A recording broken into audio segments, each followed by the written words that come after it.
Көңүл буруңуздар урматтуу Борбор калаанын жарандары жана коноктору. Бишкек шаарынын ички иштер башкы башкармалыгынын 102 кызматына азыркы учурда телефондук алдамчылык фактылары боюнча жабыркаган жарандардан 100дөн ашык чалуулар келип түшкөнүн билдирет. Көбүнчө кол салгандар мүмкүн болгон жабырлануучулар менен стационардык телефондор аркылуу байланышып, жакын туугандары же достору медициналык мекемелерге жаткырылды деген сыяктуу ойдон чыгарылган кырсыктар тууралуу билдирүү менен ишенимге кирип, дароо акча талап кылышат. Андан соң жарандын абалын пайдаланып, акчаны алууга чабармандарды жиберишет. Демек, жарандын алдамчынын кылмыштуу аракеттеринен жапа чеккени белгилүү болот. Белгилей кетсек, жабыр тарткандардын көпчүлүгү улгайган курактагы адамдар, ушуга байланыштуу 60-75 жаштагы ата-энелерге, чоң энелерге жана кошуналарга кырдаал тууралуу айтып берүүңүздөрдү суранабыз.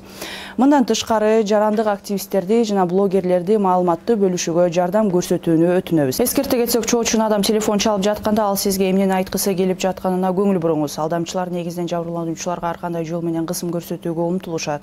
Шаштырып, чаташтырууга, коркутууга мүмкүн болчу кесипеттерге алып келүү менен. Мындай кырдаалда сабырдуу болуу маанилүү.